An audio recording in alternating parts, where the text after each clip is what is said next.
In 1833, soldiers digging a fortification near Lompoc Rancho in California struck a large stone slab. Beneath it, a burial, a human skeleton, measuring 12 feet tall.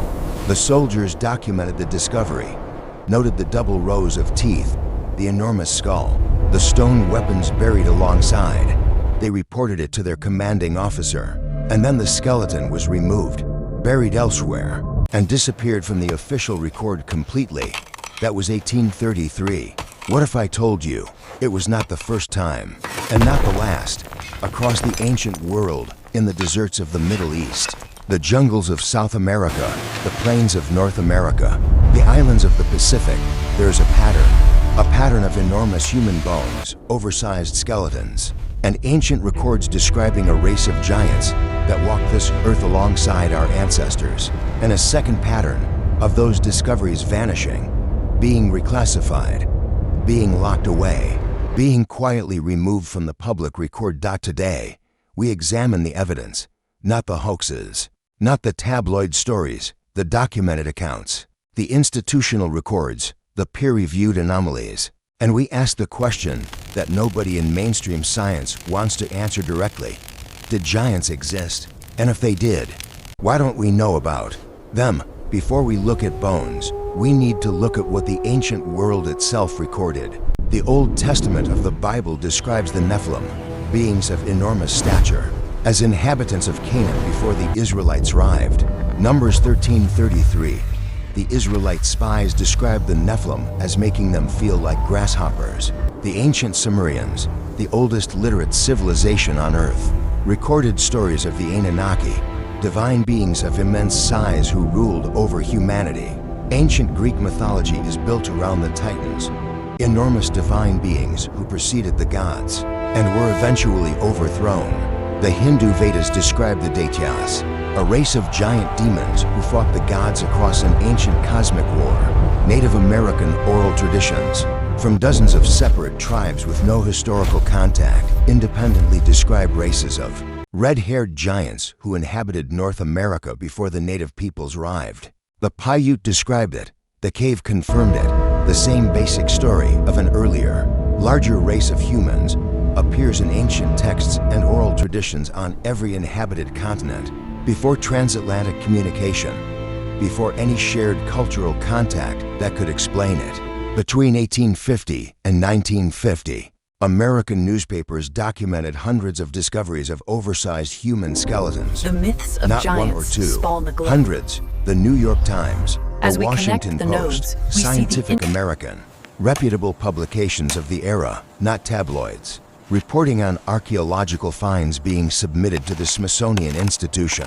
Skeletons measuring 7 feet, 8 feet, 9 feet, occasionally larger, found in burial mounds across the Ohio Valley, in caves in Kentucky, in earthworks in Wisconsin, in desert sites in Nevada. Scientific American reported them. The Smithsonian received them. And then, they are not in any catalog that the public can access. The Smithsonian's official position is that all such reports were misidentifications, exaggerations, or hoaxes. But here's what makes that position uncomfortable. Many of the original reports came from professional archaeologists, from trained physicians who examined the bones, from university faculty who measured them. These were not farmers who found something strange in a field. These were credentialed scientists filing official reports. Scientists still don't fully explain what happened to the thousands of oversized specimens documented as transferred to the Smithsonian. Between 1850 and 1950, the institution says they do not exist. The newspaper records say they were received. The story of David and Goliath describes the Philistine champion as approximately 9 feet 9 inches tall. For centuries, this was considered pure mythology. Then archaeologists began excavating Philistine sites. At Gath, the city the Bible identifies as Goliath's home, excavations led by Professor Aaron Meir of Bar-Ilan University have been ongoing. Since 1996, the site is real, the city is real. The Philistines were real Look at this and from sequence burial comparison. sites The Neanderthal across the divergence is ancient clearly highlighted Levant. here From in yellow. sites dated this to the sample correct confirms era, the mitochondrial skeletal lineage remains have respected. been recovered that are significantly larger than the regional. Average. Pathological gigantism, or a genuinely larger population Gath type. at its The peak, DNA says the the city of Philistines giants, were where the genetically Anakim different from ruled everyone over the around smaller them. peoples of the The land. bones say some of them were extremely large. The Bible described a giant warrior from exactly this population. Scientists still don't fully agree on whether the larger Philistine remains represent isolated pathological cases or evidence of a population with different growth genetics than surrounding peoples. The data exists. The debate continues. In the ruins of Tiahuanaco, the ancient city near Lake Titicaca in Bolivia, there is a doorway, the Gate of the Sun, carved from a single block of andesite stone weighing approximately 10 tons. The doorway opening measures 8 meters tall and 1.4 meters wide. The average height of ancient Andean people was approximately 1.6 meters. The doorway was built for someone significantly taller. A throne in Knossos scaled for someone to 0.1 to 0.3 meters tall. Built by people averaging 1.67 meters. Who was the throne for? The standard explanation is ceremonial. That oversized thrones and doorways were symbolic, designed to make rulers seem godlike and enormous. This may be true, but it is worth noting that in every case where we use this explanation, we are explaining why a smaller people built something designed to accommodate a larger body. And in none of these cases do we have a fully satisfying account of exactly who the furniture or doorway was designed for. Gigantism in modern humans is caused by a malfunction of the pituitary gland, typically a benign tumor that causes overproduction of growth hormone. It produces individuals of extraordinary height, 7, 8, sometimes 9 feet tall. It is considered a pathological condition, a malfunction, an error.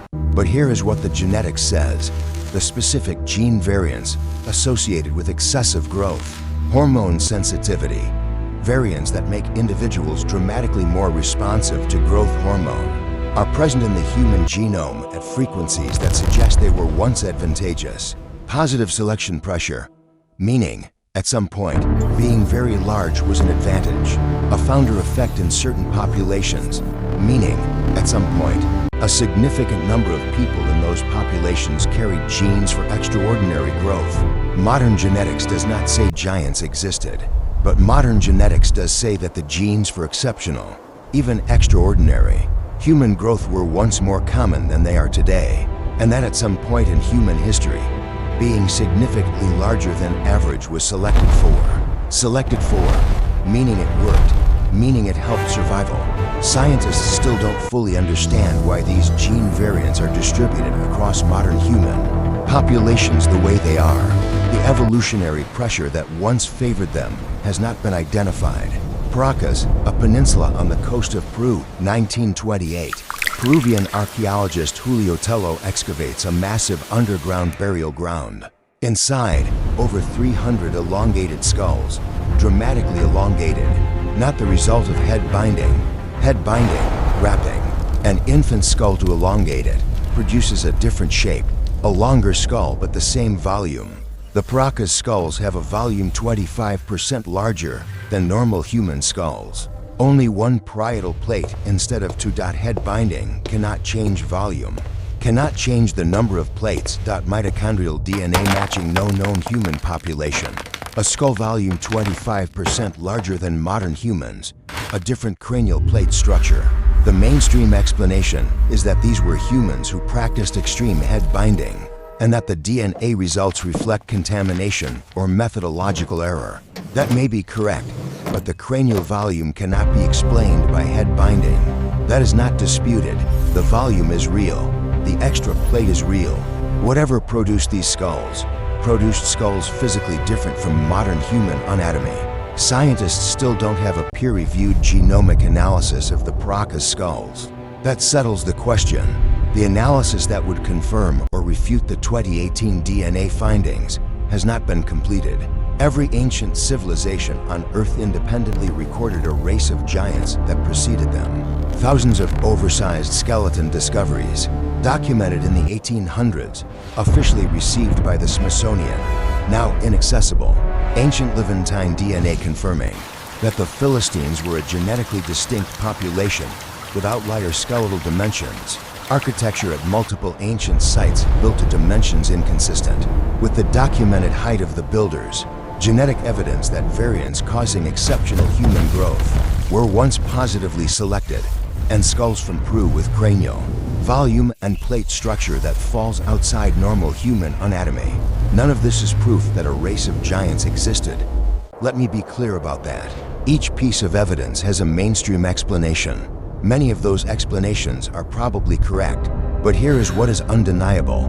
The pattern is too consistent to ignore, too global, to repeat it across cultures and continents and centuries to be entirely explained as coincidence, mythology, or misidentification.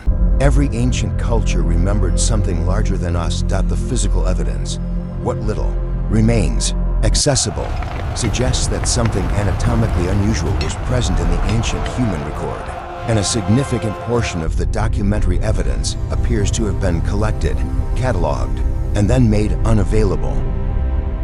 History belongs to those who write it, and those who decide what gets preserved and what quietly disappears. The question is not whether you believe in giants. The question is whether you believe that everything that has ever been found has been shown to you.